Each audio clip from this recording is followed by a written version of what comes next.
I want to kind of rewind to the start of your career and find out a little bit about how you kind of got into directing, and if it was something you kind of grew up desperate to do, or whether it was something you more fell into. Where did it all start for you? I think it's quite hard to fall into directing, to be fair.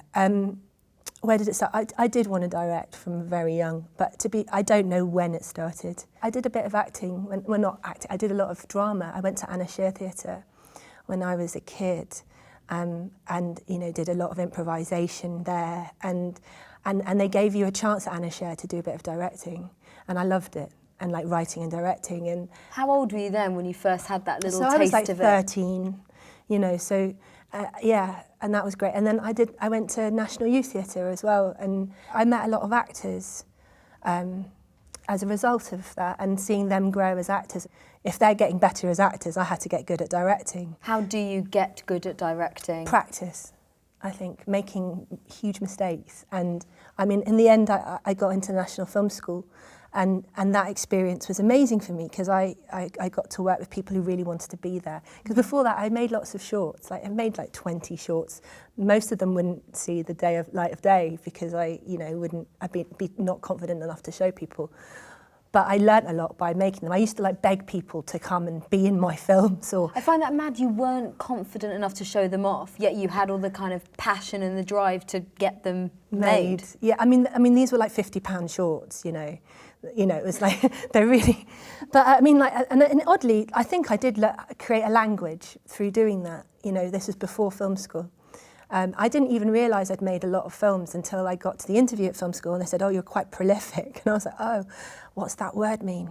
And then I realised, oh, I have actually made a lot, You're known for directing stories led by strong women, female protagonists. Is that a coincidence? Is that something? I don't think I haven't really been offered anything with strong male characters, so. So it's not that you're going for stories particularly that have these. I don't think necessarily. So. I think it's probably. I mean, I have been interested in projects with strong women, and if I'm developing something from scratch, often it will have an interesting woman at its centre, whether strong or not. It's an interesting woman at its centre. But I think there is also people are more interested in giving me as a female director work with a female character, I suppose. So when we have often when you're directing an actor, it's quite personal. You kind of go back to your own history, and we'll both open up about ourselves. And I suppose it's much easier if we've had those experiences, and even if they're really different in the same way. But it's just about empathy, and that could apply to a male character as well. I am interested in the fact that there are more stories with women at the centre, and that's really exciting. But is that a change that you've really noticed then? More yeah, recently? I think they've realised. Okay, well, 50% of your audience are female, and they don't mind watching women at the centre, and also guys don't mind watching women at the centre, so that's good. But yeah, for me, I wouldn't mind directing a male character, as long as there's something interesting, in that story, or in that character, for sure. It sounds like for you it's all about the script and that story and telling an honest story of those characters more than if I can anything. sort of tap into the imaginary world of that character, even if that never goes onto the screen, even if I can think, okay, what do they daydream about? Then I feel like I get a sense of what's underneath that person, and that kind of gives me a sense of what I should do with how to make it. Yeah. There's been a lot of talk, a lot of conversations recently about diversity within the directing field. I mean, what's your perspective on this? I feel like there was a massive catch-22 when I first started. They wouldn't let me direct telly, really, because I hadn't directed before. But I feel like also it is a privilege to do what we do, but it doesn't need to come from privilege, And I think that I've talked about this a little bit before, but I was just thinking about it the other day, and I feel like, making, in the creative world, and especially making film or television, it feels like it's kind of amazing party. You have to work really, really hard to get into. You have to wear loads of costumes. You have to be, gracious and charming to as many people as possible. But this party is behind this door, and some people know that party's there, and can't get through that door. And some people, there is no door. You just walk straight in. And some people didn't even know that the party existed. So I feel like I think that's the case now. I feel like if you know that there's a party behind that door and you don't have a key, someone needs to open it up and let you through.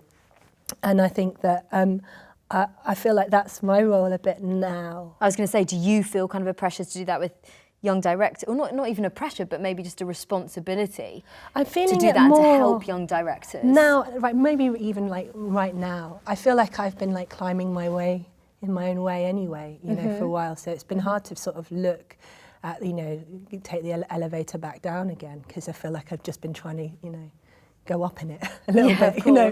But I feel like now, yeah, I feel like there are really strong directors, and I, you know, especially when you're making shorts, and I went to film school as well, and you see so much talent, and you know that it isn't gender specific or about class or about colour. It's like, you know, there's a lot of talent out there, and it's just whether you get the opportunity to show people, and also not be put in a box about what story you need to tell. You know, that's I think interesting. that's the next thing, because I think that, you know, a lot of people have different stories to tell that might not be immediately from their own world, although those should be represented as well. Of course, yeah. How do you think the industry can kind of nurture and continue to, you know, that development of women behind the scenes?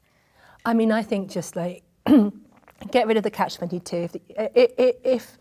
If a director has proved themselves by making, you know, shorts, I know it is that shorts that are good. You know, there are they can actually direct It's as television. simple as give them a chance. Give them a chance and let them bring their, you know, actually when you're hungry to prove yourself, you make the best work, you know, because you just want to, you know, you want to make the best work, you know, and that, I mean, that's like, you get given like 100% more kind of bang for your buck with someone who actually is desperate to prove themselves. Yeah. So hire people who've been desperate to make film and television their whole lives, you know, and haven't been given the opportunity, because you're going to get something better out of those people than if you know, the same old. Sure. Yeah. It's really great to meet you. It's Thank a real you. joy chatting to you as well. So thank you so much.